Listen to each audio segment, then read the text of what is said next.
best food coming afterwards, but it is my great pleasure to welcome our guest speaker, Hannah Wilson, head teacher and co-founder with Jules Dorby, who's here as well, of Women's Ed.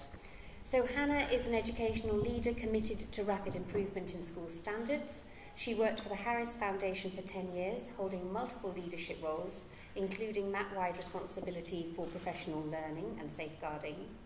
She's an outward-facing systems leader who's passionate about disseminating best practice.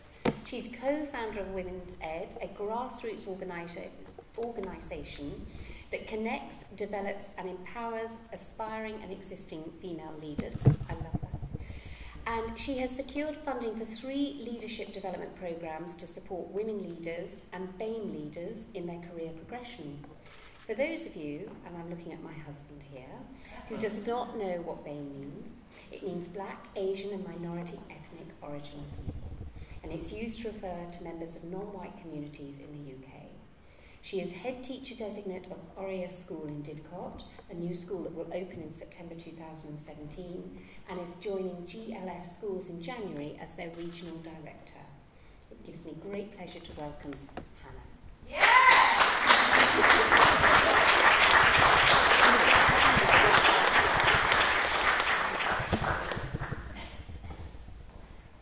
Thank you for inviting me to join you tonight. So my title, Making the Visible Invisible, was actually stolen from the Whole Send conference when I was asked to be on a panel a couple of weeks ago to really think about how what we're doing within the diversity and equality kind of like space within education can have resonance with what's happening at SEN as well.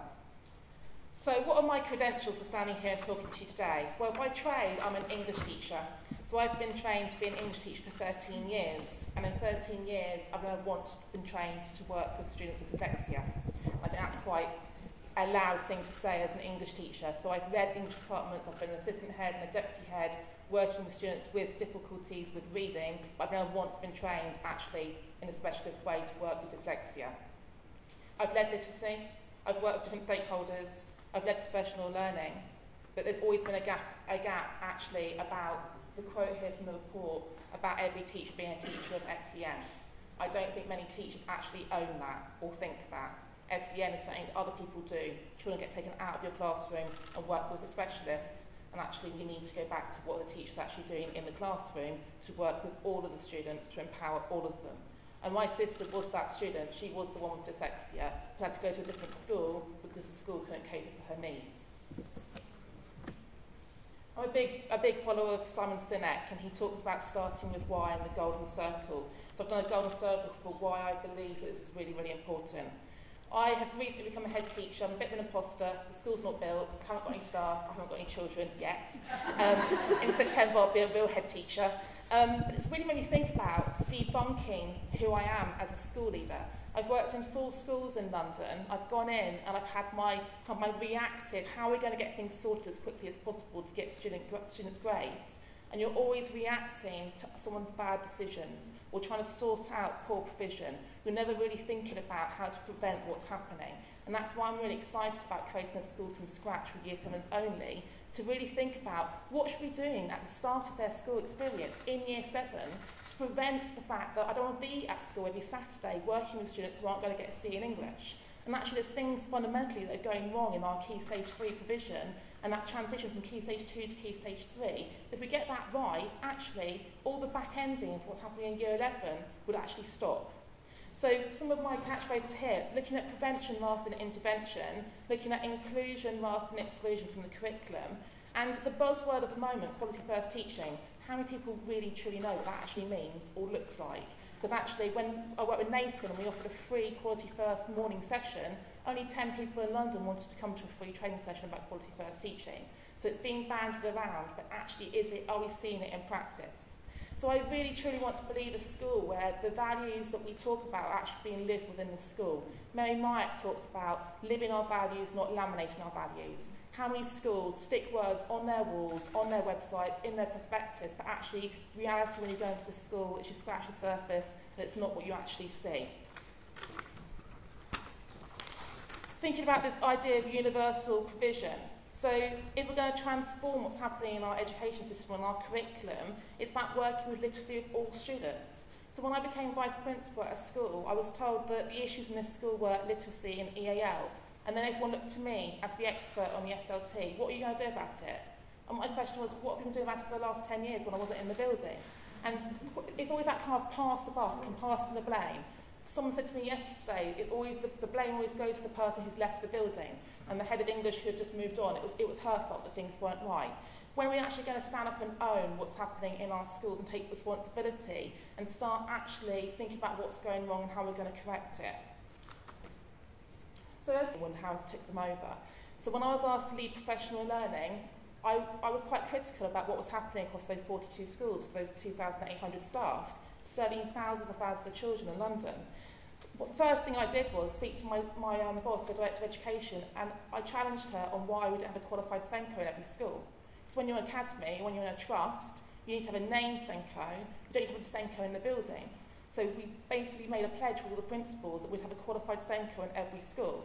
So that then kind of opened up this world of SEN to me. As a vice principal for teaching, learning and CPD, I'd kind of dabbled in SEN. I didn't wholly truly understand SEN. It was always someone else's responsibility.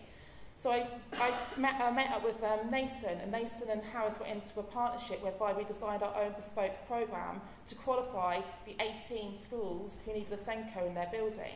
So we had our own bespoke programme. But we also got every school membership to Nathan to make sure that we had the access to the resources for the curriculum and for the professional learning, and a lot of it's actually virtual. We created a SENCO network. The SENCO in each school is actually quite isolated. You are the only person in the building with that specialist knowledge, quite often line managed by one or two people who don't know how to line manage you. But every other part of the responsibilities in a building, someone in SLT has probably done that job, but with SEN inclusion, it quite often the buck sticks with you. So we created this network of support whereby we had the Director of Education chairing it, and all the SENCOs came together every 6 weeks to share best practice. We also qualified our first SEND SLEs. So SLEs are specialist leaders of education who get deployed and brokered beyond the school.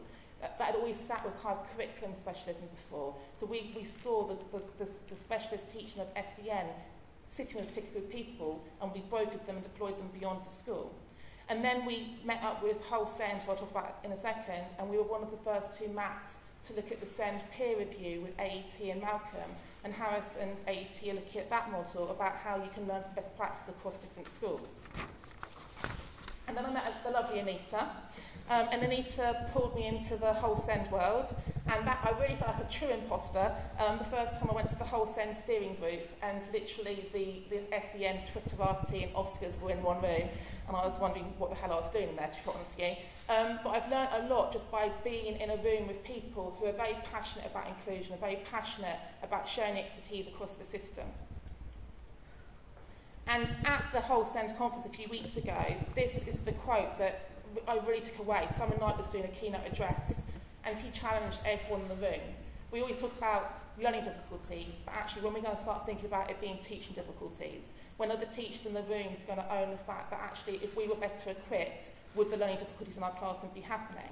And I think we need to shift our attention and actually think about where we're resourcing what's going on. Equally, I went to the Head Teachers Roundtable Summit recently. If you're not following them, they're a really interesting body of head teachers to follow who are basically challenging the system, writing their own white paper and creating their own policies. And the whole spirit of the Head Teachers Roundtable Summit was this idea of brave leadership and being bold and standing up for what you truly believe in as leaders. I went to a really, really thought-provoking and quite emotional session with the head teachers Vic Goddard from Educating Essex and Dave Whitaker, who's an AP CEO up in the north. And they talked about modelling inclusive practice and how their schools have become the dumping grounds for their LEAs, and how because they open their doors to SEN and inclusion, all the other schools fob off all of their needs to that space, but they've made it into almost the USP of their schools. And both of them are really, really inspiring leaders, and I've sought a lot of experience and expertise from them to help me with my provision. And the 10% braver there is the kind of the motto from Women Ed, and Vivian's in the room too. There's actually 3 Women Ed co-founders in the room. We talk about being 10% braver as women leaders, but actually I think the whole system needs to be 10% braver to do what's right for the children we're serving. And then when I was asked to speak tonight, quite last minute, a couple of days ago, so this has been scrabbled together, I was thinking about how to kind of like position what we need to do with inclusion and what we've done with Women Ed. So in the last 2 years, we've basically kind of like done a call to arms for female leaders about how we can change the system. And actually our 8 values for gender equality can completely be crossed over to the values of inclusion for everybody in our schools. We seek to clarify what is going wrong. We seek to communicate that and amplify what's going wrong, and that's what tonight's all about. We seek to connect all the different stakeholders. That's what the report's doing.